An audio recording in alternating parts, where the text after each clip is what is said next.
करके Google search में। मेरे को एक कुछ सिंपल जीएसटी नंबर दे दिया उठा करके, इसे मैंने क्या किया, इस जीएसटी नंबर को यहाँ से कॉपी कर लीजिए। इसका ज़रूरत पड़ेगा जब हम लोग क्या कर रहे होंगे, कंपनी में जब जीएसटी इनेबल करेंगे तो मेरे से पूछेगा जीएसटी नंबर, और जहाँ हमसे जीएसटी नंबर पूछेगा वहाँ यही नंबर हम इस्तेमाल करने वाले हैं। तो चलिए सबसे पहले टैली को स्टार्ट कर लिया जाए।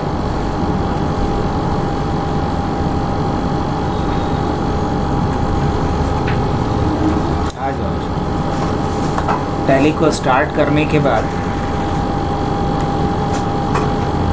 हम लोग एक नई कंपनी ही बना लेते हैं जीएसटी के नाम से।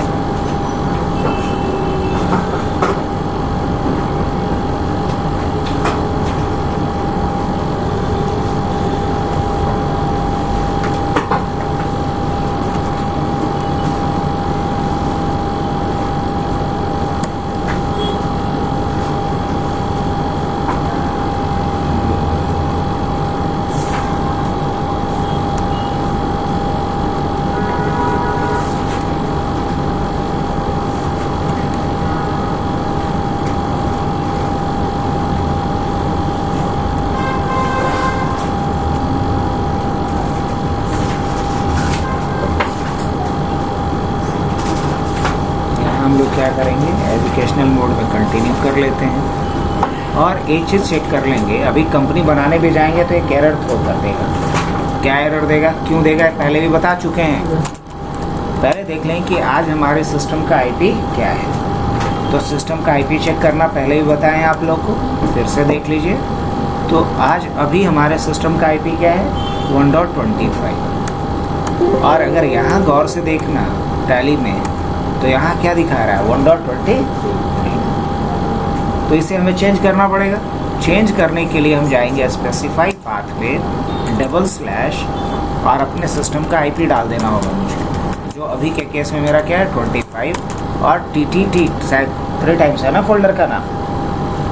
एंटर कर देते हैं, नहीं 2 ही बार है, गलत डालेंगे तो एक्सेप्ट ही नहीं करेगा। अब सही है। अब मुझे करना क्या है, इस लोकेशन पे एक नई कंपनी बना लेना है और इस कंपनी का नाम मैं रखता हूँ डेमो जीएसटी। क्या रखता हूँ, डेमो जीएसटी, बिकॉज इसमें हम लोग जीएसटी एंट्री सीखने वाले हैं अभी।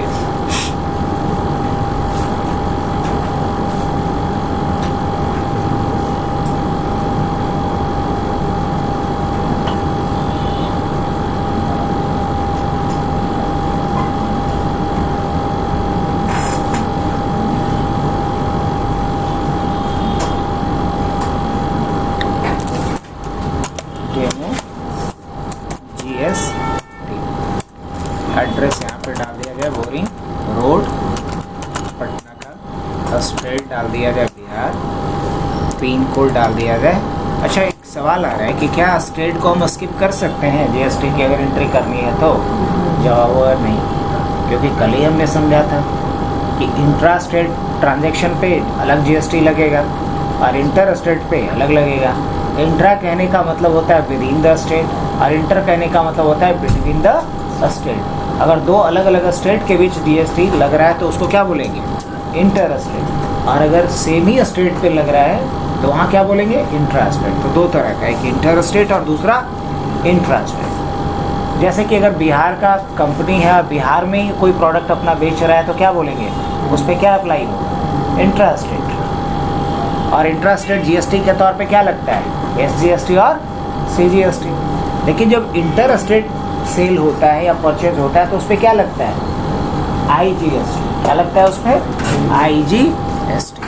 तो ये कैसे कंफर्म हो पाएगा कि ये ट्रांजैक्शन इंट्रा स्टेट हो रहा है या इंटर स्टेट हो रहा है? ये जो स्टेट आप डालोगे कंपनी का उसके अकॉर्डिंग वेरीफाई होता है। इसलिए जब आप जीएसटी की एंट्री करने के लिए कोई कंपनी बना रहे हो तो उसमें स्टेट और पिन कोड डालना कंपलसरी, भूलना नहीं है।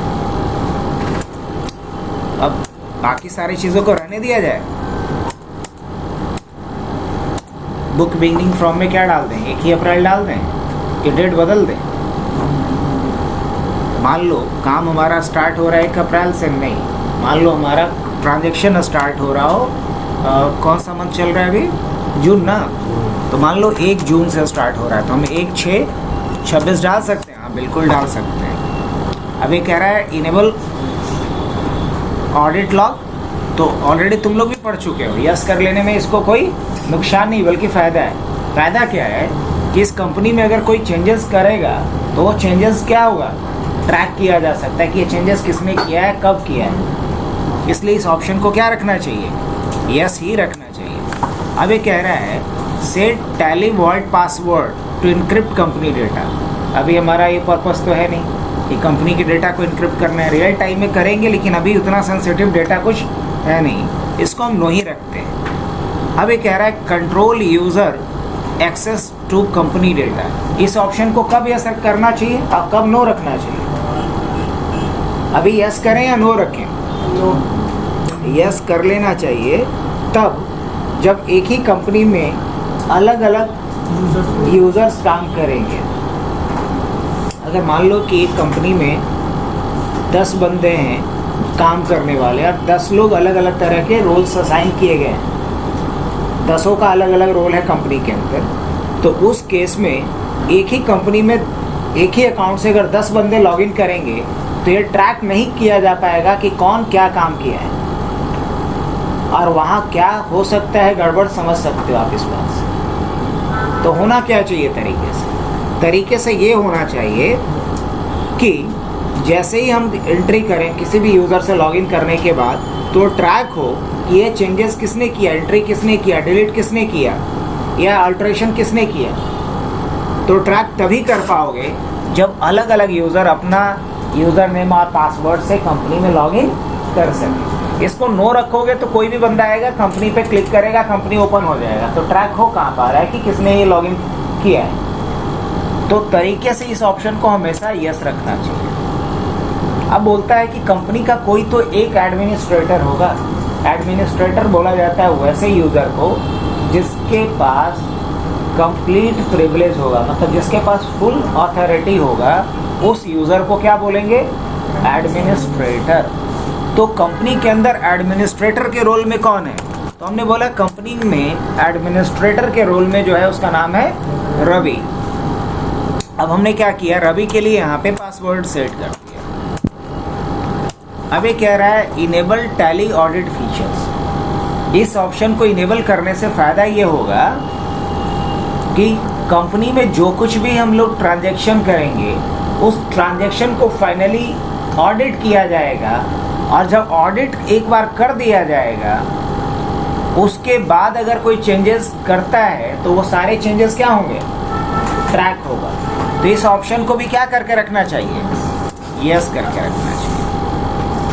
बाकी किसी ऑप्शन को चेंज करने के या बदलने का या छेड़ने का ज़रूरत नहीं है। कंट्रोल ए से क्या कर लेते हैं, इसको सेव।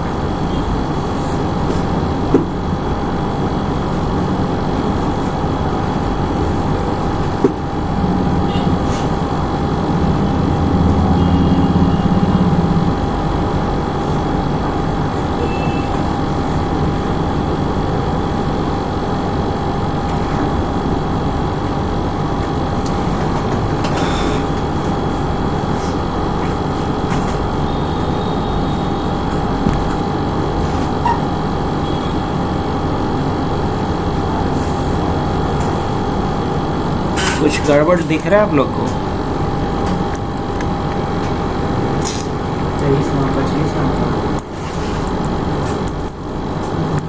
हालांकि ये काम तो हमने किया था ना।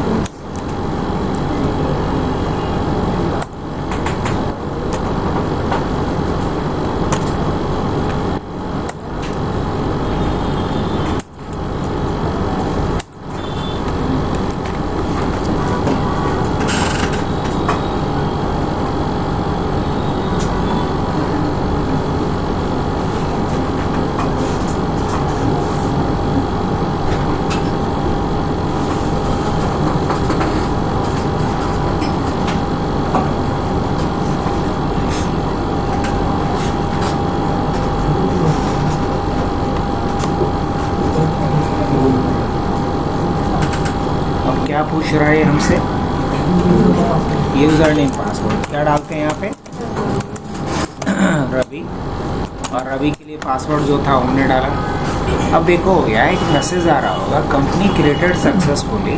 कंपनी तो क्रिएट हो चुका है। अब इसमें मुझे करना क्या है? फर्स्ट ऑफ ऑल तो जीएसटी इनेबल करना है। तो जीएसटी इनेबल करने के लिए यहाँ ऑप्शन आपको क्या लेना है? यस लेना है। आप जैसे ही यस लेंगे तो यहाँ आप सबसे पहले आपसे पूछेगा रजिस्ट्रेशन स्टेटस। करंटली आपका रजिस्ट्रेशन क्या है? एक्टिव है या फेल है, इनएक्टिव है? बोलते हैं एक्टिव है। अब बोलेगा रजिस्ट्रेशन का पूरा डिटेल मांग रहा है। देख सकते हैं यहाँ पे सेक्शन है रजिस्ट्रेशन डिटेल्स का। तो हमने बताया बिहार। अब किस मोड में हमने रजिस्ट्रेशन करवाया अपना? तो रेगुलर मोड में करवाया। तो हमने क्या चूज़ कर लिया? रेगुलर ले लिया। अब ये पूछ रहा है कि अदर टेरिटरी को भी यूज़ करते हैं? बोलेंगे नहीं। अब हमसे जीएसटी नंबर मांग रहा है। तो जीएसटी नंबर कॉपी करके रखा हुआ था मेरा, हमने यहाँ कंट्रोल भी कर दिया, ये पेस्ट हो गया। अब ये कह रहा है रिटर्न टाइप। तो रिटर्न टाइप मैं मंथली ही ले लेता। ऐसे भी सोचो ना, कोई अगर आपसे पूछे कि आप पिछले 3 महीने में कितने खर्च किए हो, क्या क्या खर्च किए हो, ये ज़्यादा टफ है ना बताना। और कोई पूछ ले कि पिछले आप 1 महीने में कितना खर्च किए हो, क्या क्या खर्च किए हो, ये बताना ज़्यादा आसान है। और अगर उससे भी आसान क्या रहे कि पूछे कि आज क्या खर्च किए हो, तो आज का तो सबको याद हो। तो जितने कम टाइम पे रखें रिटर्न के लिए उतना बढ़िया है। तो हम यहाँ चूज़ क्या कर लिए? मंथली। अब ये पूछ रहा है जीएसटी यूज़र नेम। चाहो तो यहाँ नाम डाल सकते हैं, नहीं तो छोड़ सकते हैं। यूज़र नेम हमने यहाँ पे क्या डाल दिया? रवि। अब ये कह रहा है कि मोड्स ऑफ फाइलिंग। तो अभी हमारे पास मोड ऑफ फाइलिंग्स अभी हम फाइल नहीं करने जा रहे, इसलिए नहीं लेंगे। बाद में हम लोग इसको चूज़ करेंगे। या तो ईबीसी होता है या डीएसई, 2 फाइलिंग मोड होता है जिसके बारे में आगे हम डिस्कस करेंगे। यहाँ नो रखेंगे। अब ये कह रहा है कि ई इनवॉइस एप्लीकेबल होगा इस पर। ई वे बिल के बारे में आगे हम पढ़ेंगे और शायद हमने पढ़ाया भी है पुराने वाले बैच में। हम लोग एक पढ़ेंगे कॉन्सेप्ट किसका? ई वे बिल का। और ई वे बिल खास तौर से तब तो बिल्कुल मैंडेटरी होता है जब हमारा ट्रांसपोर्टेशन का बिजनेस हो। क्या हो? जैसे कि अगर यहाँ से प्रोडक्ट हमारा कहीं भेजा जा रहा हो, चाहे सेम स्टेट में या फिर अदर स्टेट में, तो अगर कोई भी पुलिस आपकी गाड़ी को रोकती है तो उसको क्या चाहिए?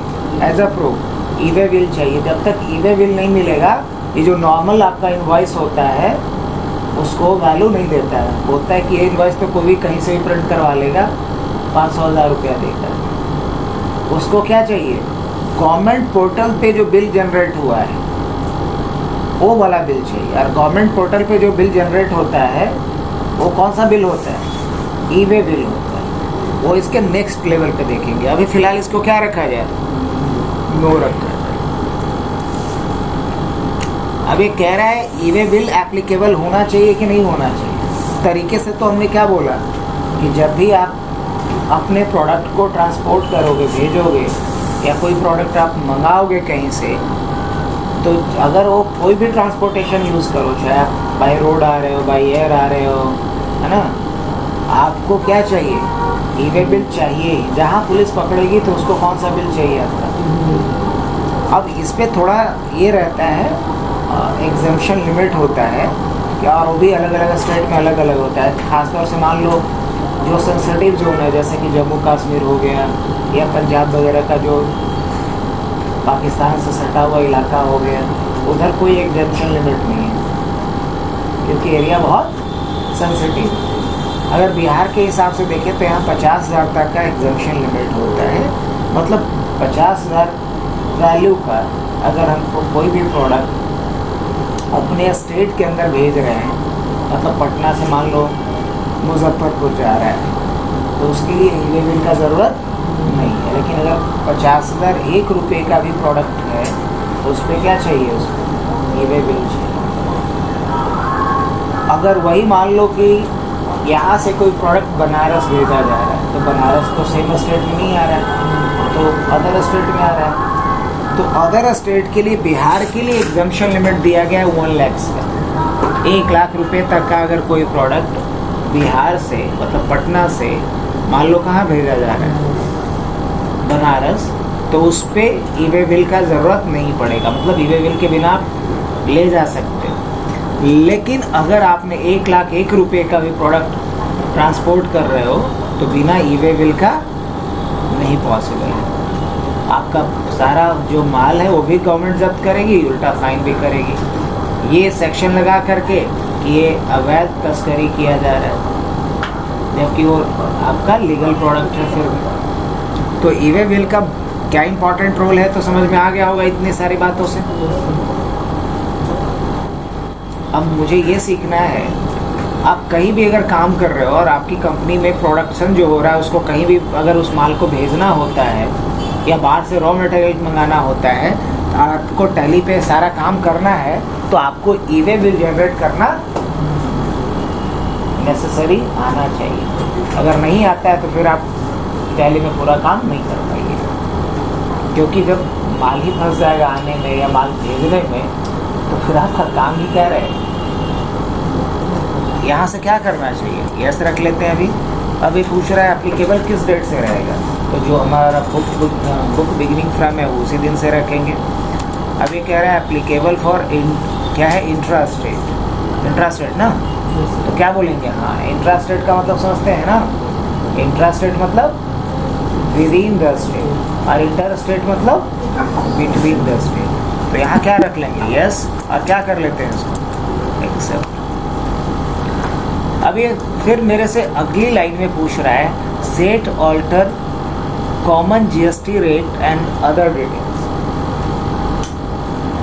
अगर मान लो कि हमारी कंपनी में जितना भी प्रोडक्ट हम सेल या परचेज करते हैं उन सभी पे सेम जीएसटी रेट अप्लाई होता है, सब पे 18% ही जीएसटी लगता है, तब मुझे इस ऑप्शन को क्या लेना चाहिए, यस लेना चाहिए। लेकिन अगर मान लो कि हमारी कंपनी में अलग अलग प्रोडक्ट सेल या परचेज होता है और हर प्रोडक्ट का कॉस्ट अलग अलग है या हर प्रोडक्ट पे जीएसटी रेट अलग अलग अप्लाई होता है, किसी पे 5, किसी पे 12, किसी पे 18, किसी पे 28, तो उस केस में इस ऑप्शन को यस करने का कोई मतलब नहीं।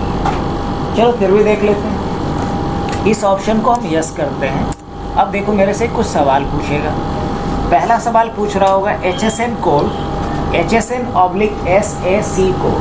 क्या पूछ रहा है, HSN कोड, HSN/SAC। अब ये क्या होता है, तो देखो गवर्नमेंट के तरफ से इंडिया में हर प्रोडक्ट के लिए एक यूनिक कोड दिया जाता है और उसी यूनिक कोड को बोलते हैं HSN कोड। क्या बोला जाता है, उसी यूनिक कोड को बोला जाता है HSN कोड। और इंडिया में HSN कोड प्रोडक्ट के लिए कितने डिजिट का होता है, 6 डिजिट का।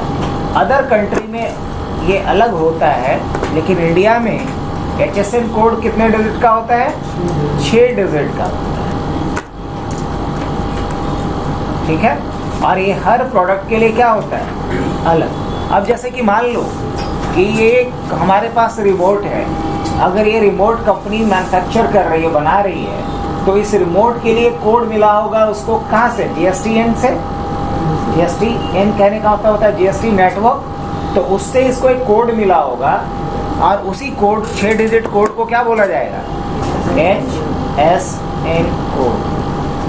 लेकिन ये कोड कब मिलेगा, जब हम एक रजिस्टर्ड डीलर होंगे।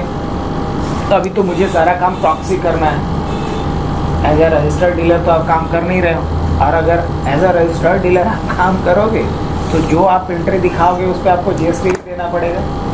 अभी पॉसिबल है, अभी तो बस हम लोग को सीख रहे हैं। तो यहाँ क्या ले लिया जाए, नॉट डिफाइंड। क्या ले लेंगे, नॉट डिफाइंड। अब उसके नीचे आ जाते हैं। अच्छा, एक चीज़ तो मैं स्किप कर गया, HSN कोड तो आपको समझा दिया कि क्या होता है। ये 6 डिजिट का एक कोड होता है जो हर प्रोडक्ट के लिए गवर्नमेंट तय करती है। अब सवाल है कि SAC कोड क्या होता है। तो हमने पढ़ा है गुड्स एंड सर्विस टैक्स। क्या पढ़ा है, गुड्स एंड सर्विस टैक्स। तो जो गुड्स पे टैक्स लग रहा है और सर्विस पे लग रहा है, तो गुड्स के लिए तो जो यूनिक नंबर होता है उसको बोलते हैं HSN कोड। लेकिन सर्विस के लिए जो यूनिक नंबर होता है उसको क्या बोलते हैं, SAC कोड। सर्विस के लिए जो यूनिक नंबर होता है उसको क्या बोलते हैं, SAC कोड। अब समझ आया। तो सर्विस आइडेंटिफिकेशन कोड को ही शॉर्ट में क्या बोला जाता है, SAC कोड बोला जाता है। अब बढ़ते हैं किसके तरफ, GST रेट के ऊपर। तो क्या GST रेट यहाँ देने का मतलब ये होगा कि हर प्रोडक्ट पे जीएसटी क्या लगेगा, सेम ही लगेगा। जो नहीं करना है इसलिए इसको क्या लेंगे हम, नॉट डिफाइन लेंगे। अब देखो यहाँ पे कुछ चीज़ें पूछ रहा होगा तुमसे। क्या पूछ रहा है, ई वे बिल डिटेल्स पूछ रहा है। तो ई वे बिल डिटेल्स में यहाँ इंटर स्टेट थ्रेशोल्ड क्या दिखा रहा है, 50,000, और इंट्रा स्टेट थ्रेशोल्ड भी क्या दिखा रहा है। अगर बदलना है तो आप बदल दो। और मान लो मेरे को बदलना है और बदल करके इसको क्या कर देना है, 1 लाख। मतलब इंटर स्टेट थ्रेशोल्ड लिमिट क्या रखना है हमें, 1 लाख का, और इंट्रा स्टेट थ्रेशोल्ड लिमिट क्या रखना है, 50,000 का। लेकिन किसके लिए, ई वे बिल के लिए। और जो वैल्यू होगा उस पे लगाना है इसको। बोलेंगे हाँ। अब ये कह रहा है एडिशनल कॉन्फ़िगरेशन, HSN या SE कोड है हमारे पास, नहीं है। तो क्या लेंगे यहाँ पे, यहाँ ले लिया जाए नन। क्या ले लेते हैं, नन। अब इसके बाद हमें यहाँ पे बाकी ऑप्शंस को कोई छेड़छाड़, कोई चेंजेस नहीं करना है। क्या कर लेना है, यहाँ से कंट्रोल ए से सेव कर लिया। अब इसको भी सेव करना पड़ेगा। अगेन कंट्रोल ए करेंगे, ये भी क्या हो जाएगा, सेव हो जाएगा। चलो ये भी सेव। अब मेरे को ये बताइए कि अभी तक हमने क्या किया। सबसे पहले कंपनी बनाया, कंपनी के अंदर क्या किया हूँ, जीएसटी को इनेबल किया हूँ। यही 2 काम किया है ना, कंपनी बनाया है और कंपनी के अंदर जीएसटी को इनेबल किया है। अब इतना करने के बाद मुझे क्या करना होगा, लेज़र बनाना पड़ेगा। याद होगा ये, और नहीं भी याद है कोई बात नहीं। आप देख सकते हो कि मुझे करना क्या पड़ेगा, यहाँ पे जीएसटी रिलेटेड कुछ लेज़र बनाने होंगे। तो जीएसटी रिलेटेड लेज़र के लिए सबसे पहले टैक्सेशन से रिलेटेड लेज़र होगा। अब टैक्सेशन से रिलेटेड लेज़र बनाने के लिए क्या करेंगे हम लोग, यहाँ आएंगे ऑल्टर पे, लेज़र पे आएंगे। 2 laser by default her company में बना हुआ मिलता है। क्या क्या, कैश और प्रॉफिट एंड लॉस का। क्या करेंगे यहाँ पे, क्रिएट करेंगे। और क्रिएट करने के बाद क्या डालेंगे यहाँ पे, CGST। अंडर क्या जाएगा ये, अच्छा डिस्क्रिप्शन और नोट्स की ज़रूरत है नहीं, तो इसको भगा सकते हैं कि नहीं भगा सकते, भगा सकते।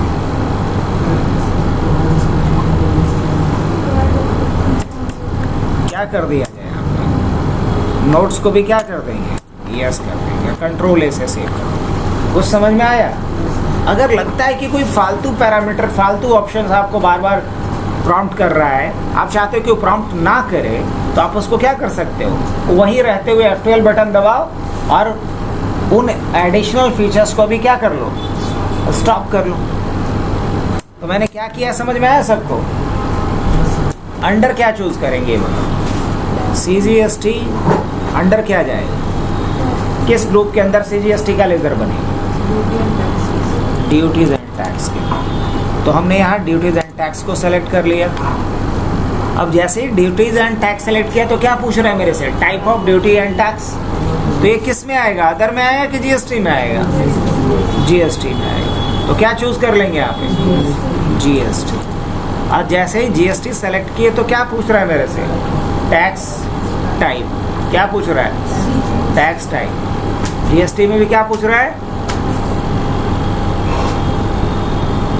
अब टैक्स टाइप में क्या चूज करेंगे, CGST की SGST।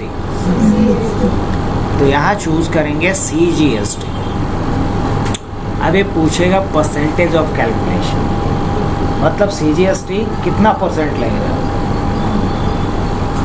अब हमने बार बार वही चीज़ बोलना है कि अगर एक ही तरह का प्रोडक्ट हम बेच रहे हैं या ख़रीद रहे हैं तब तो फिक्स है, एक ही टाइप का GST लगेगा, 8% या 5% या 12% या 18% या 28%। लेकिन अगर हम अलग अलग तरह का प्रोडक्ट में डील कर रहे हैं तो GST भी अलग अलग लगेगा।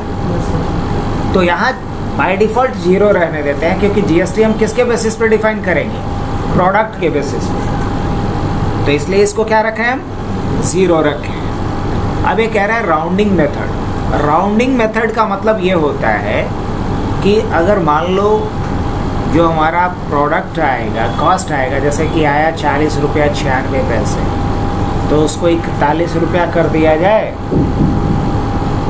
कोई मतलब तो बहुत बनता नहीं है। तो अभी क्या रखते हैं हम, नॉट एप्लीकेबल। अब कह रहा है प्रोवाइड बैंक डिटेल्स।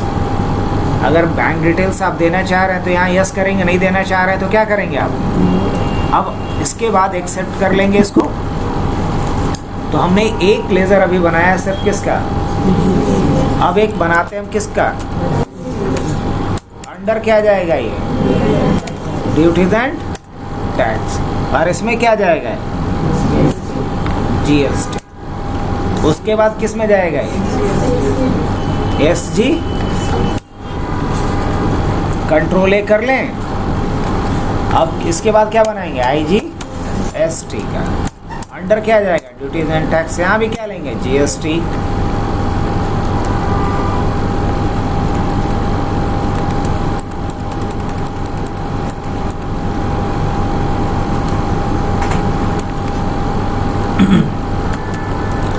क्या चूज करेंगे यहाँ, आईजीएसटी, या कंट्रोल ए से क्या कर लेंगे। अब बताओ टैक्स का सारा लेजर बन गया हमारा कि नहीं बना, तीनों बन गया, सीजीएसटी, एसजीएसटी और आईजीएसटी। अगर आपको कंफर्म करना है तो क्या कीजिएगा, आप कंफर्म करने के लिए लेज़र पे चलिए और यहाँ देख लीजिए बन गया सीजीएसटी, आईजीएसटी और एसजीएसटी। अब मुझे बनाना है परचेज का लेज़र। किसका बनाना है, परचेज का लेज़र। आप देख भी सकते हो, मैंने कल सारा डॉक्यूमेंटेशन कंप्लीट कर लिया था। परचेज के अंदर 2 लेज़र बनेगा, इंट्रास्टेट और उसी तरीके से सेल्स के अंदर भी 2 बनेगा। तो परचेज के अंदर बनाने के लिए हमने क्या लिखा, intra state purchase. Okay, under क्या जाएगा ये, इंट्रा स्टेट परचेज किस सेक्शन में जाएगा, क्या बोलेंगे इसमें, परचेज में जाएगा। ये किस में जाएगा, परचेज में। अब कह रहा है कि इन्वेंट्री वैल्यू प्रभावित होगा, अफेक्टेड होगा, बोलेंगे हाँ बिल्कुल होगा। टाइप ऑफ लेज़र कुछ नहीं, नॉट एप्लीकेबल, ये भी रखेंगे अभी क्या, नॉट एप्लीकेबल, ये भी क्या रखेंगे, एप्लीकेबल। बाकी कोई चेंजेस नहीं करना है, बस यहाँ आकर के एक छोटा सा बात ध्यान देना है कि ये पूछेगा कि किस टाइप का सप्लाई है, गुड्स है कि सर्विस है। तो ये जो परचेज हमारा जो बिजनेस नेचर है उसमें हम क्या सेल या परचेज कर रहे हैं, गुड्स की सर्विस। तो बोलेंगे कि हमारा गुड्स का नेचर है, तो हम यहाँ क्या चूज़ करेंगे, गुड्स, एंटर कर लेंगे। कंट्रोल ए से इसको क्या कर लेना है, सेव कर लेना है। अब उसी तरीके से क्या लिखेंगे, इंटर स्टेट परचेज। अब दोनों में थोड़ा सा फर्क है, एक स्पेलिंग का बस, इंटर स्टेट परचेज, अंडर तो यही जाएगा, बाकी सब कुछ एज इट इज़ रहेगा, बस एक जगह पे चेंजेस करने पड़ेंगे यहाँ, गुड्स कंट्रोल ए। अब उसी तरीके से interstate sales, interstate sales, ये किस में जाएगा, सेल्स में जाएगा।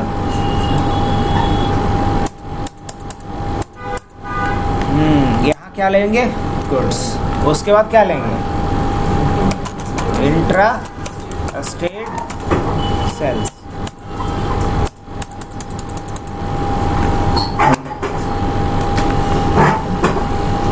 तो सेल्स भी हो गया, परचेज भी हो गया, और अब बताओ किसका बनाएंगे इसके बाद, पार्टी का ना। तो हम पार्टी का बना लेते हैं। पार्टी में कितना बनाना पड़ेगा, 4 बना लेते हैं। 4 क्यों, पार्टी में 4 के 2 कस्टमर का और 2 सप्लायर का। Intra state customer, intra state customer, और इसका नाम मान लो कि अमित रख रहा हूँ, और इसको किस में रखेंगे, कस्टमर है तो ऑब्वियसली किस में जाएगा, ये संडे डेटस में जाएगा, और कोई चेंजेस इसमें नहीं। अब एक बात का ध्यान रखना कि जब इंट्रा लिख रहे हो तब यहाँ बिहार ठीक है, जब इंटर लिखना तो उसका क्या कर देना है, स्टेट बदल देना है। इंटर स्टेट कस्टमर लेटर्स में ही रहेगा, लेकिन यह बिहार नहीं होकर के क्या होगा कुछ उत्तर प्रदेश। कंट्रोल ए से क्या कर लेते हैं इसको। अब उसी तरीके से फिर क्या लिखेंगे, इंट्रा स्टेट सप्लायर, अंडर क्या जाएगा ये क्रेडिटर्स, चूंकि इंट्रा है तो बिहार ही रहने देते हैं।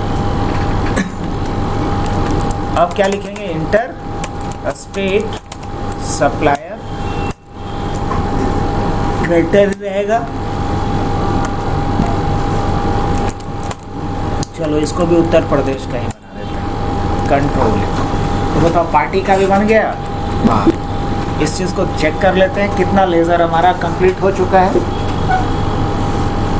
तो जितने रिक्वायर्ड लेजर थे वो लेजर बना लिए, जीएसटी इनेबल कर लिए। अब क्या बाकी रहा, अब बाकी रहा ट्रांजैक्शन। ट्रांजैक्शन के बाद रिपोर्ट देखना, फिर रिपोर्ट को एक्सपोर्ट करना और तब रिपोर्ट को क्या करना, फाइल करना। अगर तरीके से देखा जाए तो करना क्या है मुझे, अगर जीएसटी प्रैक्टिस की बात करें तो जीएसटी प्रैक्टिस में सबसे पहले क्या करना है मुझे, क्रिएट कंपनी, कंपनी बना लिए। फिर क्या करना है, enable GST in the company. उसके बाद क्या किया, क्रिएट ऑल लेजर्स रिलेटेड, ये भी हो गया। अब क्या करना है मुझे, रिकॉर्ड ट्रांजैक्शन ऑफ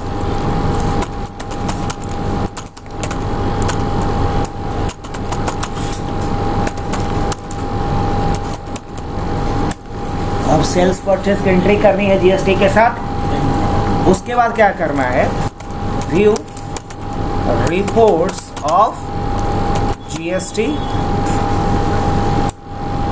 उसके बाद क्या करना है, एक्सपोर्ट जीएसटी रिपोर्ट्स, इसको एक्सपोर्ट करेंगे।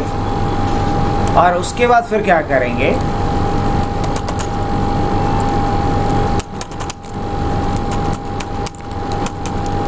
जीएसटी पोर्टल पे आप लॉगिन कीजिए और उसके बाद क्या कीजिए, अपलोड द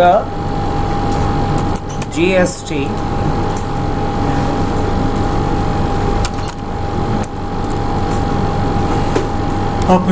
अपलोड करना पड़ेगा जीएसटी इनवॉइस को।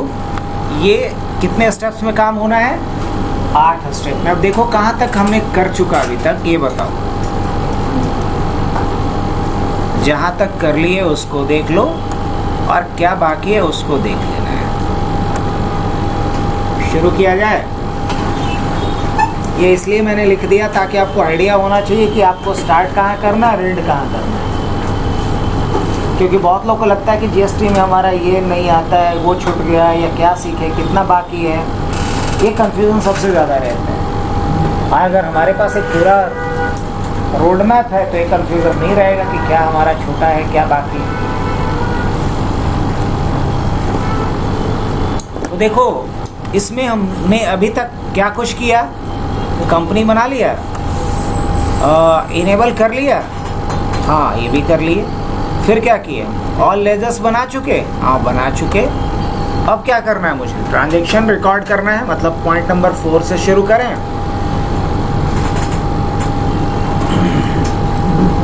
आइए, एक लेजर और बना लेना चाहिए था यहाँ पे मुझे, जो मैंने नहीं बनाया अभी तक। वो किसका, कैपिटल अकाउंट का। अंडर क्या जाएगा ये, और एक अकाउंट और बना लेता हूँ बैंक का, जो नहीं है हमारे कंपनी के अंदर। अब बैंक का भी एक बना लिया जाए, SBI account.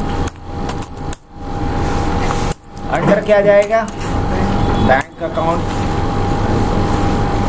Bank account number यहाँ डाल देता हूँ और उसके बाद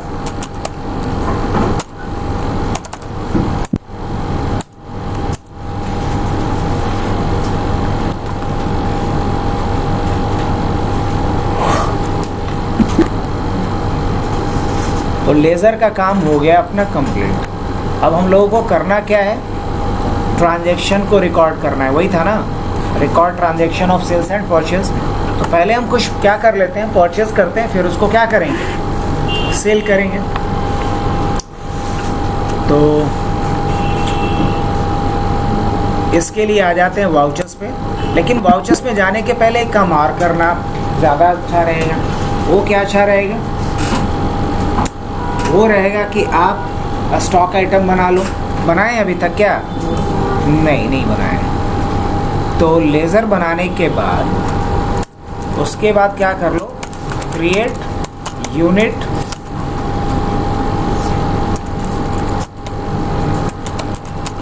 या स्टॉक के लिए यूनिट बना लो, और क्या कर लो फिर क्रिएट स्टॉक आइटम। ये आप कम से कम, अब चलो सही है, 10 स्टेप्स में कंप्लीट हो गया। अब स्टेप नंबर 4 और 5 अभी हमने नहीं किया है, तो स्टेप नंबर 4 और 5 पहले कंप्लीट किया जाए। तो इसके लिए अल्टर पे वापस आ जाते हैं हम लोग, यहाँ यूनिट पे आ जाते हैं। यूनिट एक बना लेता हूँ मैं पीस के नाम से।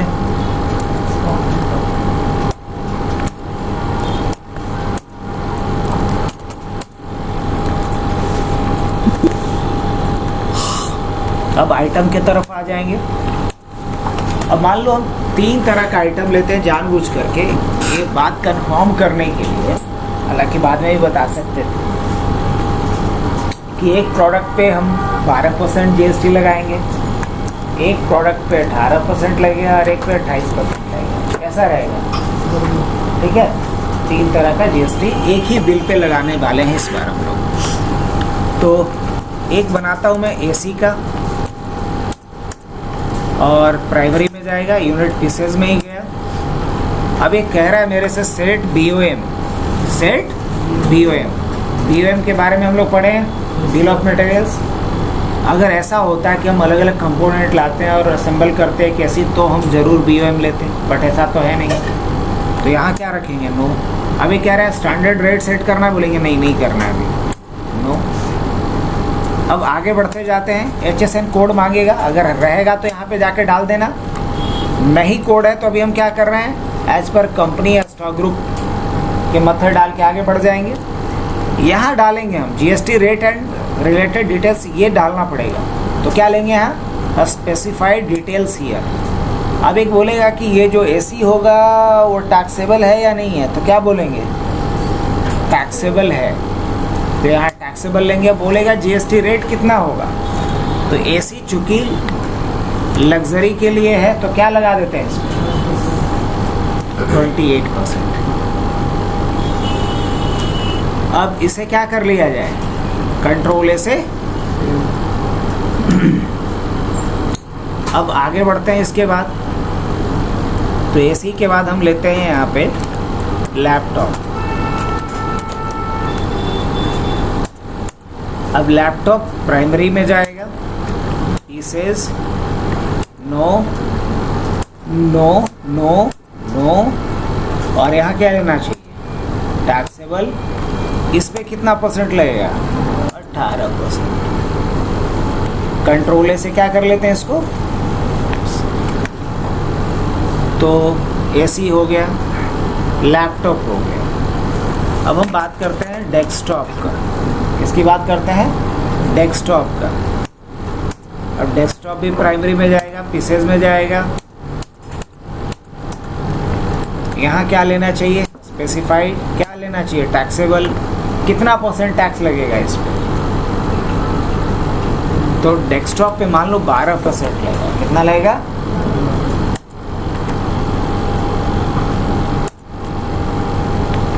अब बताओ, हमने तीनों तरह का बना दिया है, AC, डेस्कटॉप, लैपटॉप। या मान लो डेस्कटॉप थोड़ा सा ये लग रहा है ऑड, मैं क्या करता हूँ यहाँ पे प्रिंटर डाल देता हूँ। क्या डाल देता हूँ, प्रिंटर। बाकी चीज़ों को एज इट इज़ रहने देता हूँ।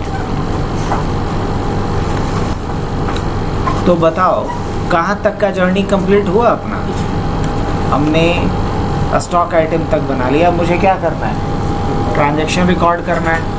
तो ट्रांजैक्शन रिकॉर्ड करने के लिए वाउचर्स पे आ जाएं। अच्छा, उससे पहले देख लें कि क्या हमारे पास कुछ सामान है पड़ा हुआ, स्टॉक समरी में जाके देख रहे हैं तो क्या दिख रहा है? नील, कुछ भी नहीं है। अब अगर स्टॉक की एंट्री करनी है तो कहाँ चलना पड़ेगा? वाउचर्स। सबसे पहला काम क्या कर ले? कुछ पूंजी लगा ले क्या? तो इसके लिए कौन सा वाउचर पास करना होगा? Receipt voucher. यहाँ क्या चूज करेंगे? कैपिटल। कितना कैपिटल लगा दिया हमने? 10 लाख।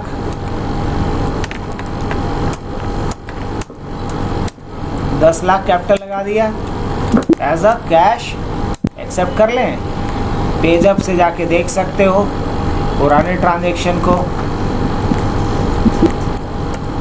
अब अगर देखना है आज का ट्रांजैक्शन तो डे बुक, हाँ कुछ नहीं दिखला रहा है, बैलेंस शीट कुछ नहीं, इसका मतलब ट्रांजैक्शन कंप्लीट।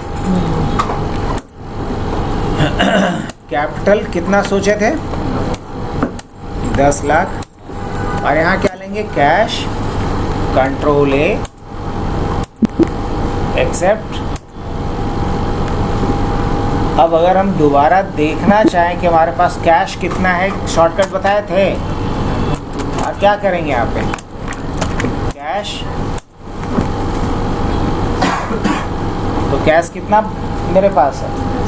10 लाख। चलिए ऐसे भी देख सकते हैं, स्टॉक समरी में भी जा कर के कुछ नहीं है, लेकिन डे बुक में देखेंगे तो हाँ एक रिसीट वाउचर पास हुआ है। अब आते हैं नेक्स्ट कि हम कुछ सामान खरीदेंगे किसके साथ? जीएसटी बिल के साथ। इसके लिए हमें रिसीट वाउचर यूज़ ना करके क्या करेंगे? F9, बिकॉज परचेज कर रहा हूँ। अब इनवॉइस नंबर मान लीजिए 1 ले लेते हैं, 1 जून के डेट में खरीदते हैं। अब किससे खरीदते हैं हम लोग? किससे खरीदा जाए तो क्या बोलेंगे? इंटर स्टेट कस्टमर से तो खरीदेंगे नहीं, तो किससे खरीदा जाए? सप्लायर से खरीदा जाए। तो मान लो अभी हम लेते हैं इंट्रा स्टेट सप्लायर। क्या चूज करते हैं? Intra state supplier. कंट्रोल ए। अब इंट्रा स्टेट से जब ले रहे हैं तो यहाँ पे परचेज लेजर टाइप में क्या लेना चाहिए? Intra state. तो कौन सा ऑप्शन लेंगे? ये वाला ऑप्शन चूज करेंगे और क्या कर दिया जाए? यस, यही ना। अब ये पूछेगा क्या खरीद रहे हैं हम लोग, तो हमारे पास 3 ऑप्शन। क्या है? 3 ऑप्शन। तो इससे मान लो हम लोग क्या ले रहे हैं? एसी ले रहे हैं। क्या ले रहे हैं? एसी ले रहे हैं। कंट्रोल है, बिकॉज कोई डिस्क्रिप्शन नहीं देना है। अब ये कह रहा है डिस्काउंट वगैरह भी अभी आ रहा है, मेरे को यहाँ डिस्काउंट वगैरह नहीं चाहिए, तो इस ऑप्शन को भी इसे क्या कर दिया जाए? नो। कंट्रोल है, बीच में हमने गायब कर दिया इसको। अब ये कह रहा है कि एसी कितना पीस हम ले रहे हैं। मान लो हमने बोला कि एसी मुझे 5 पीस चाहिए। कितना चाहिए? 5 पीस चाहिए। क्या रेट रहेगा? तो बोला कि एसी का रेट रहेगा 25,000 के हिसाब से। किस रेट से रहेगा? 25,000 के रेट से रहेगा एसी। तो हाँ कुछ ज़्यादा हो गया क्या? 25,000 के रेट से रहेगा। तो कितने का हो जाएगा? 1,25,000 का एसी हो जाएगा। और अगर 10 एसी लेते हैं तो 2.5 लाख का एसी हो जाएगा। कोई प्रॉब्लम नहीं। आगे बढ़ते हैं। कंट्रोल ए। अब देख रहे हो जीएसटी रेट वगैरह खुद से आ रहा है यहाँ पे कि नहीं आ रहा है? अब यहाँ जीएसटी रेट क्या आ रहा है? 28% खुद से आ रहा है कि नहीं आ रहा है? अब जीएसटी के लिए यहाँ स्पेस बटन दबाया हमने और आईजीएसटी लेता हूँ, ये रेट आ रहा है खुद से? नहीं। अब हम यहाँ क्या चूज़ करेंगे? सीजीएसटी चूज़ करते हैं। डिस्क्रिप्शन आना चाहिए, नहीं आना चाहिए, ये भी तंग कर रहा है। हम चाहते हैं डिस्क्रिप्शन हटा दें, तो क्या करना पड़ेगा? देखो तो कहीं है डिस्क्रिप्शन के लिए ऑप्शन? कहाँ पे है?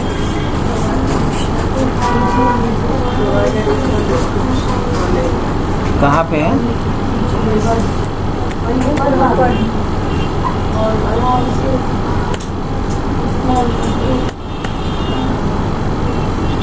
ये ना,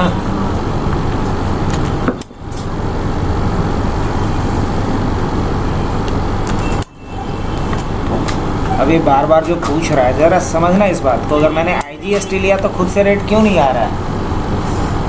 क्योंकि आईजीएसटी किस पे लगता है? इंटर स्टेट सेल पे। और ये क्या है? इंट्रा स्टेट सेल है। तो यहाँ क्या चूज़ करेंगे हम? CGST। तो CGST जैसे ही चूज़ किया तो ऑटोमेटिक कैलकुलेट हुआ। हाँ, अब आ जाते हैं और क्या चूज़ कर लेंगे इसमें? SGST। कितना लगा इस पर? तो 2.5 लाख का जो हमने प्रोडक्ट खरीदा उस पे 35,000 क्या लग गया मेरा? CGST। और 35,000 क्या लग गया? अब मुझे इसका डिटेल भी देखना है तो हम क्या करेंगे? Alt F1 करते हैं अगर इसका डिटेल देखना है तो। अब आगे बढ़ते हैं, इसको पहले सेव कर लेते हैं। क्या कर लेते हैं? सेव। अभी कह रहा है प्रोवाइड GST या ई-वे बिल डिटेल्स प्रोवाइड करना है, इसमें नहीं करना है तो हम क्या करते हैं? नो। और क्या करते हैं? यस।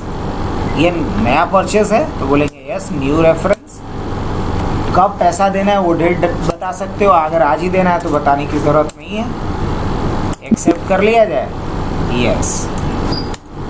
अब अगर यही प्रीवियस एंट्री देखनी है तो यहाँ पेज अप बटन दबाओ। क्या दबाओ? पेज 1 बटन दबाओ। पेज अप बटन दबाने से प्रीवियस एंट्री हमारे पास चला आता है। रिलेटेड रिपोर्ट्स पे अगर गए हम तो यहाँ क्या कर सकते हैं? टैक्स एनालिसिस भी कर सकते हैं कि हमने AC जो परचेज़ किया है, AC जो परचेज़ किया है उस पे GST कौन सा लगा है? तो CGST लगा है 14%, जो होगा कितना? 35,000। और SGST कितना लगा है? 14%, जिसका वैल्यू क्या होगा? और यहाँ तक पहुँचे कैसे, समझ में आया? स्किप करके यहाँ से बाहर आ जाते हैं हम लोग। तो हमने एक परचेज का एंट्री अभी किया है क्या? अब अगर अभी हम देखें हम अपने पास स्टॉक समरी तो हमारे पास क्या दिखेगा? AC हमारे पास कितना है? 10 पीस। अब हम क्या करते हैं? फिर एक परचेज की एंट्री के लिए जाते हैं और इस बार हम परचेज क्या करते हैं? इनवॉइस नंबर 2 सेम डेट, लेकिन पार्टी इस बार बदलने वाला हूँ मैं। इस बार क्या लेने वाला हूँ? इंटर स्टेट सप्लायर लेने वाला हूँ। पहली बात कंट्रोल ए। और यहाँ क्या लेना पड़ेगा मुझे? Inter state purchase. क्या लेने वाले हैं? लैपटॉप। कितना पीस? मान लो 10 पीस। और रेट क्या होगा लैपटॉप का? तो लैपटॉप का रेट होगा 30,000। क्या बोले हैं? 30,000 रेट होगा। बोलेंगे हाँ। और बाकी देख रहे हो खुद से कितना स्मार्ट है, क्या समझ गया है? कितना % GST लगेगा? 18%। कंट्रोल ही कर लेते हैं। अब सेकंड प्रोडक्ट कौन सा होगा? प्रिंटर। अब प्रिंटर भी कितना खरीद लेते हैं? 10। क्या रेट से खरीद रहे हैं? 5,000। आगे बढ़ते हैं, देख रहे हो कितना स्मार्ट है ये? कितना % GST लगाएगा इसमें? एंटर। अब यहाँ अगर हम CGST लेंगे तो कैलकुलेट होगा? गेस करो तो। CGST या SGST लेंगे तो खुद से टैक्स का अमाउंट कैलकुलेट करेगा? नहीं। क्यों? क्योंकि इस पे CGST लगेगा ही नहीं। इस पे क्या लगेगा? IGST लगेगा। तो अगर हम अभी CGST चूज़ भी करते हैं तो एक प्रॉब्लम देख रहे हो, यहाँ ऑटोमेटिक अमाउंट आना चाहिए था, जो आ रहा है क्या? नहीं, ऑटोमेटिक अमाउंट नहीं आ रहा है। शिफ्ट और टैब से पीछे जाता हूँ मैं और यहाँ क्या चूज़ कर लेते हैं? IGST। अब जैसे ही मैंने IGST चूज़ किया तो क्या आपको फ़र्क समझ में आया कुछ? क्या आ गया? तब उसी तरीके से अब क्या करेंगे यहाँ पे? End of no. ये भी नया बिल होगा। अब मान लो इसी बिल को मुझे देखना है तो क्या करेंगे? Page up. आ गया। अगर इसका डिटेल देखना है मुझे तो क्या करेंगे हम? कंट्रोल O और यहाँ क्या कर देंगे? एंटर। अब मुझे देखना है लैपटॉप के बारे में, तो एंटर जैसे ही हम करेंगे, Alt F1 करेंगे तो ये दिखाएगा कि देखो लैपटॉप पे क्या लगा है? IGST। कितना %? 18%। अब प्रिंटर पे भी क्या लगा है? IGST, लेकिन कितना % लगा है? और उसके हिसाब से क्या आया है? 6,000 रुपये GST का वैल्यू है। और इसका क्या है? 5400।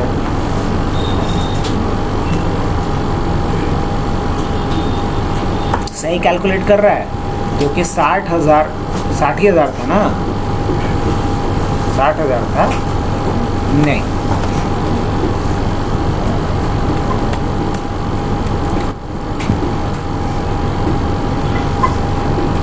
टैक्स का वैल्यू ये रहा।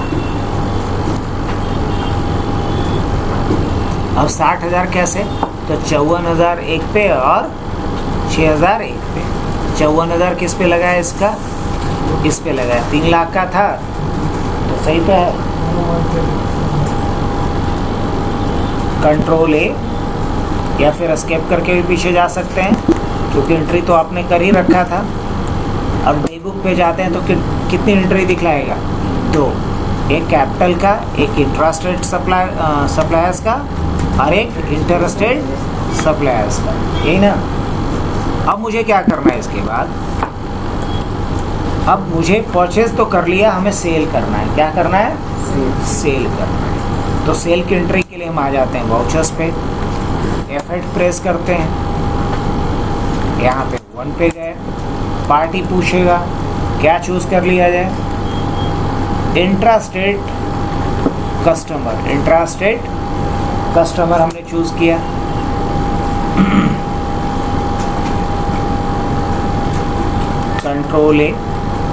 कंट्रोल ए और यहाँ क्या चूज करेंगे हम, इंट्रा स्टेट सेल।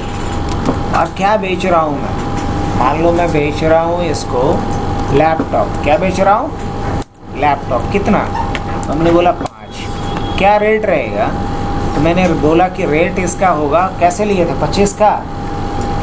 लैपटॉप कैसे खरीदे थे, चलो जैसे भी खरीदे थे, बेचेंगे कितने का, 40 का। अब देखो 18% लगेगा, बोलेंगे हाँ बिल्कुल लगेगा। उसके बाद साथ में क्या बेच रहे हैं, प्रिंटर। कितना बेच रहे हैं और कितने का बेच रहे हैं, 10,000 का बेच रहे हैं। कितना परसेंट लगेगा, 12%। दिख रहा होगा आप लोग को।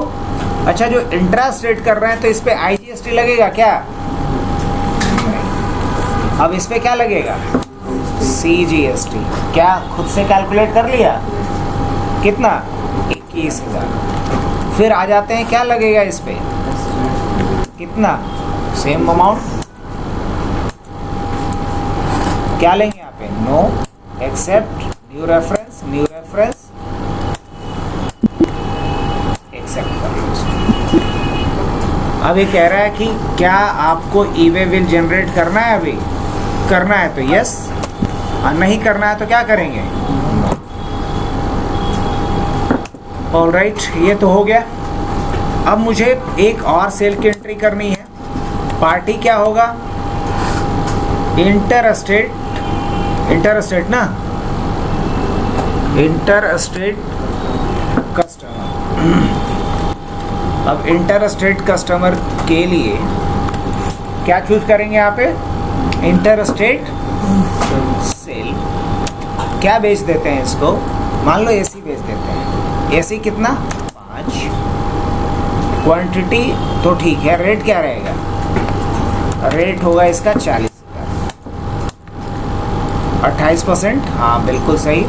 और साथ में बंदा क्या कर रहा है, लैपटॉप भी 3 खरीद रहा है।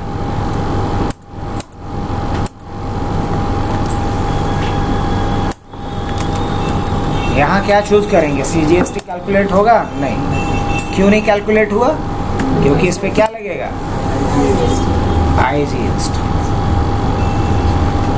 अब देखो टैली कितना स्मार्ट है, दोनों का IGST जोड़ लिया है, आज आपकी रेट भी अलग अलग है, एक पे 12% और एक पे। अब आपको ये समझ में नहीं आया तो थोड़ा सा वेट कीजिए। यहाँ नो करते हैं, एक्सेप्ट कर लेते हैं, न्यू रेफरेंस। अब मुझे इससे रिलेटेड रिपोर्ट्स देखना है, अदर। और जैसे टैक्स एनालिसिस पे आएंगे, आप देख सकते हैं यहाँ पे जा करके अल्ट F1 कर लो। अब देखो AC जो कितने का था, 2 लाख का, उस पे GST कितना लगा है, 56,000। बिल्कुल सही है, लेकिन 28% के हिसाब से 56,000 लगा है। वही लैपटॉप कितने अमाउंट का था, 1,20,000 का, और अगर उस पर कितने परसेंट के हिसाब से लगा, 18% के, तो 1,20,000 पे 18% कितना हो जाएगा, 21,000। तो सही तो है दोनों, और दोनों मिला करके कितना हो गया, 56,000 और 21,600, 77,600 रुपये का क्या लग गया, तो इस तरीके से आप एक सिंगल बिल में अलग अलग जीएसटी रेट को क्या कर पा रहे हैं, एंट्री कर पा रहे हैं। एक्सेप्ट कर लिया जाए। चलिए, तो दोनों तरह का ई बिल जनरेट करना है, बोलेंगे हाँ। अब बढ़ा जाएगा। तो बताओ इसमें हमने क्या क्या किया अभी तक। कम से कम हमने सेल और परचेज का दोनों का दो एंट्री किया। हाँ बिल्कुल। अब मुझे रिपोर्ट्स देखना है। ठीक है, आ जाते हैं। सबसे पहले डे बुक पे आ जाते हैं। तो डे बुक में 2 सेल्स का, 2 परचेज का और 1 रिसिप्ट का, टोटल हमारे पास 5 एंट्रीज। अब पेमेंट भी तो कर दो। पेमेंट तो किए नहीं हो, कि किए हैं पेमेंट किसी का? नहीं। तो हमने जो परचेज किया, जो सेल किया, उससे पेमेंट ले लेते हैं, और जो हमने सेल किया उससे क्या किया जाए, पेमेंट ले लिया जाए, पेमेंट दे दिया जाए। तो हम चलते हैं इसके लिए कहाँ, वाउचर्स पे। कहाँ जाएंगे, F6 पे, बिकॉज अभी पेमेंट लेना है मेरे को। अब पेमेंट किससे लेना है मुझे, तो इंटर स्टेट कस्टमर से लेना है। किससे लेना है, इंटर स्टेट कस्टमर से लेना है। कितना अमाउंट उसके यहाँ है, 3,97,000, 3,97,600 इतना का है। अगेंस्ट रेफरेंस ये कैश में ले लेते हैं, कंट्रोल ए, एक्सेप्ट। एक पेमेंट तो आ गया अपना। एक पेमेंट किससे ले लेना है,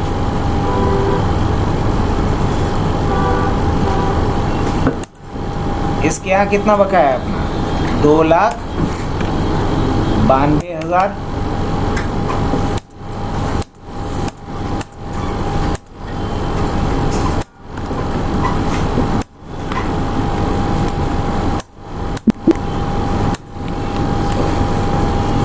अब देखो, पार्टी के यहाँ जाके देखोगे तो कोई पैसा नहीं होगा तेरा। सन्डे डेटर्स के यहाँ कोई पैसे हैं, सब पैसे ले चुके हो डेटर से। अब लेकिन देखना कि अभी लायबिलिटीज़ में है, क्रेडिटर के यहाँ इतना बकाया है तुम्हारा, है। अब इस चीज़ को देख लेते हैं, क्रेडिटर को पैसा दे दिया जाए। हाँ दे दिया जाए, पैसे तो है अपने हाथ में। तो मैं क्या करता हूँ, पेमेंट करता हूँ। पेमेंट किसको करता हूँ, पहले सप्लायर को, इंटरस्टेट सप्लायर को। कितना बकाया है उसका, 4,10,000।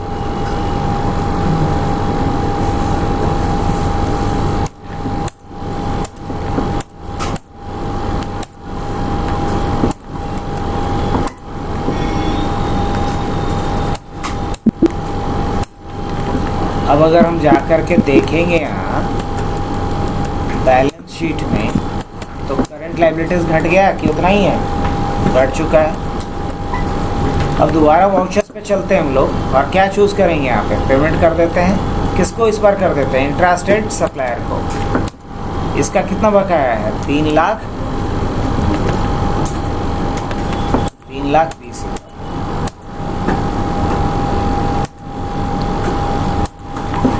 कहाँ से पेमेंट करोगे, कैश से कर देते हैं।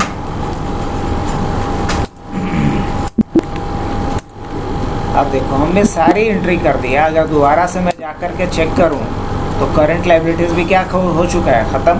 प्रॉफिट एंड लॉस क्या दिखा रहा है, 1,80,000 रुपये का क्या हो चुका है, मुझे प्रॉफिट हो चुका है। ग्रॉस प्रॉफिट कितने का है, 1,80,000 का। ओके, अब अगर हम दोबारा यहाँ पे आते हैं बैलेंस शीट में, तो लोन्स लायबिलिटीज़ में कुछ नहीं दिख रहा है। ये दिख रहा है नहीं, लेकिन करंट लायबिलिटीज़ में दिख रहा है। लेकिन करंट लायबिलिटीज़ किस तरफ दिख रहा है इस बार, तो क्या इसका मतलब बताया था, इसका मतलब बताया था कि ये लायबिलिटी तो है लेकिन तुम्हारे लिए क्या है, हाँ एसेट है, मतलब तुमको मिलेगा। अब देखो क्यों ऐसा आ रहा है, बता रहे हैं क्योंकि अभी तक हमने कितना जीएसटी फाइल कर चुका है, मतलब जीएसटी कितना रिटर्न किए हैं, जीएसटी हम लोग रिटर्न किए हैं कितना, 28,000 रुपया। कलेक्ट कितना किए हैं, 17,600। तो मुझे अभी जीएसटी मतलब आईटीसी हमारा बैलेंस कितना बन रहा है, देख के बता सकते हो आईटीसी बैलेंस कितना बन रहा है मेरा। तो 28,000 में से 17,600 को घटाओ, कितना आएगा, 28,000 में से 17,600 को माइनस करने पे क्या आएगा? कंट्रोल एन कर लेते हैं और क्या करते हैं यहाँ पे, ये किस दिन काम आएगा? 17,600 को हमने घटा दिया। हाँ, कुछ ज़्यादा हो गया क्या? 28,000 में से 17,600 को घटा दिए, 10,400 रुपये का क्या हमारा आ रहा है? ITC balance. क्या बोलोगे इसको? आईटीसी पढ़ाए थे कल ना, इनपुट टैक्स क्रेडिट।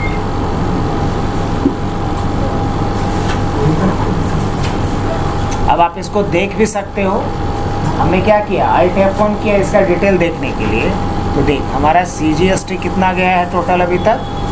तो CGST हमारा गया है 14,000 रुपये। IGST 17,600 और SGST कितना? 14,000। अब बताओ, ये तो हो गया हमारा एंट्री का। अब मुझे कुछ रिपोर्ट्स देखने थे, हमने रिपोर्ट्स भी देखे इसमें कि नहीं देखा? हमने कुछ रिपोर्ट्स भी देखा। अब मुझे इसको एक्सपोर्ट करना सीखना है। क्या सीखना है? एक्सपोर्ट करना। लेकिन वो बाद में करना, पहले आओ कुछ और रिपोर्ट्स देख लिया। डिस्प्ले मोर रिपोर्ट्स पे चलते हैं।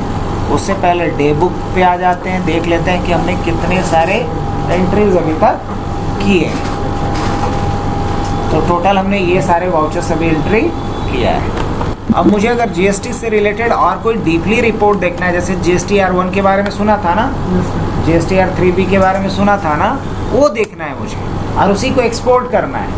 तो यहाँ पे आ जाएंगे हम लोग। यहाँ आने के बाद क्या करेंगे, कहीं तुम्हें दिखेगा स्टैट्यूटरी रिपोर्ट्स के बारे में, मतलब टैक्सेशन से रिलेटेड रिपोर्ट्स। एंटर करोगे तो यहाँ पे क्या दिख रहा है? GST रिपोर्ट दिख रहा है। आप इस पर क्लिक कर लो। अब जैसे ही GST रिपोर्ट पे गए तो यहाँ देखो तुम क्या दिखेगा, GSTR1 और GSTR3B। मेन दो ही रिपोर्ट होता है, GSTR1 और GSTR3B।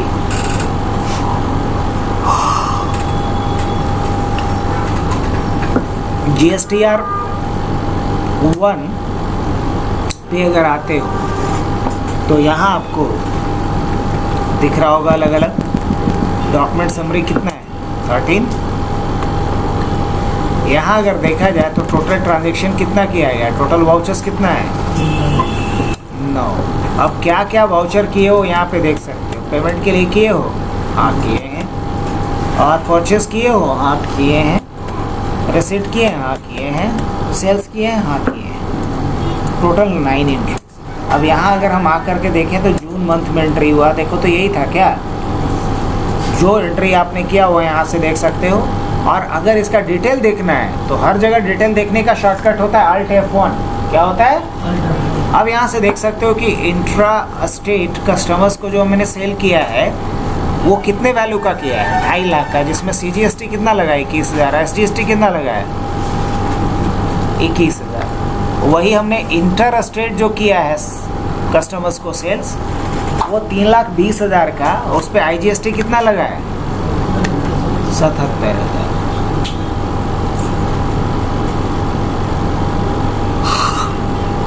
एस्केप करके पीछे आ सकते हैं हम लोग। अब इसी पे आ जाते हैं वापस से। तो देखो परचेज किए होंगे ना, परचेज वाला नहीं ना देखे थे अभी, परचेज एंटर, और परचेज में भी 2 एंट्री था। Alt F1 करो, पूरा डिटेल आ जाएगा। तो इस तरीके से रिपोर्ट देखा जा सकता है कि हमने कितना परचेज कितना सेल किया, ये सारा कुछ।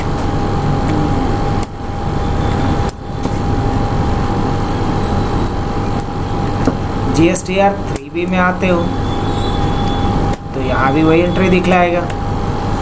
टोटल हमने 9 एंट्री किया है, 5 और 4। अब यहाँ आकर के आप पूरा डिटेल इसका निकाल सकते हो। Other transactions, non GST transactions, अब पेमेंट वाउचर और रिसीट वाउचर। अब ऑब्वियसली रिसीट के 3 एंट्री हुए हैं, पेमेंट का 2 एंट्री हुआ है, सब कुछ सही सही दिखा रहा है।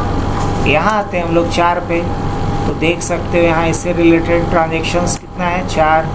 अब 4 ट्रांजेक्शन क्या किए हैं वो आप देख सकते हो यहाँ पे क्लियरली, है कि नहीं। अगर इसका भी डिटेल देखना है तो उसी तरीके से Alt F1, अगर इसमें भी हमें डीपली जाना है तो आप डायरेक्ट वाउचर्स पे पहुंच सकते हो इंटर कर करके। तो इस तरीके से पूरा क्या हुआ, रिपोर्ट्स को देखना हुआ, चाहे वो GSTR 1B हो या ये 1 हो या 3B हो। अब रिपोर्ट्स तो देखना भी आ गया मोटा मोटी हमें। मुझे इसको एक्सपोर्ट करना है तो Alt E करेंगे। अब करेंट, अब ये कहेगा इसको एक्सपोर्ट करना है, बोलेंगे हाँ करना है। इसको किस फॉर्मेट में करना है तो कॉन्फ़िगर कर ले भाई। कॉन्फ़िगर जब करोगे तो ये पूछेगा कि इसको एक्सपोर्ट करना है कहाँ, वो बताओ, तो TT के अंदर कर दे। अब इसका फॉर्मेट पूछेगा तो फॉर्मेट हमेशा क्या रखना चाहिए, एक्सेल रखना चाहिए। कहीं दिखाई दे रहा है तो बोलना हमको फाइल फॉर्मेट, यहाँ क्या लेना चाहिए, एक्सेल। कहीं दिख रहा है, ये रहा। कंट्रोल A कर लेते हैं और बस क्या करते हैं, एक्सपोर्ट पे क्लिक करेंगे। तो इस तरीके से GSTR 3B को हमने क्या करना सीखा, एक्सपोर्ट करना। अब हम उसी तरीके से क्या एक्सपोर्ट करेंगे, देखो यहाँ GSTR 3B कम्प्लीटली क्या हो चुका है, एक्सपोर्ट हो चुका है। अब इसके अलावा आता हूँ मैं फिर से, वेट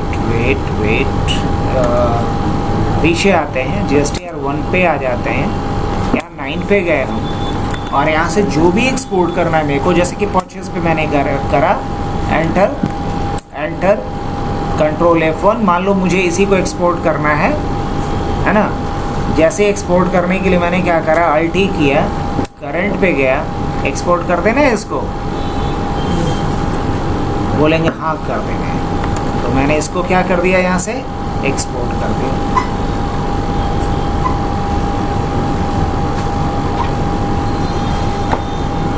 अब देखो यहाँ पे हमारे पास टोटल सारा का सारा आ चुका है या नहीं आ चुका है, CGST कितना दिया है, SGST कितना दिया है, टोटल बिल कितना है, सारा डिटेल इस तरीके से क्या किया जा सकता है, एक्सपोर्ट किया जा सकता है। तो बताओ क्या कुछ हमने सीखा, ये बोलो। जो लिस्ट बनाए थे उसमें कहाँ तक बता दिए तुम लोग, पॉइंट नंबर 8 तक। मुझे लगता है अब रहने देना चाहिए, बाकी चीज़ें कल। कोई डाउट है तो बोलो, नहीं तो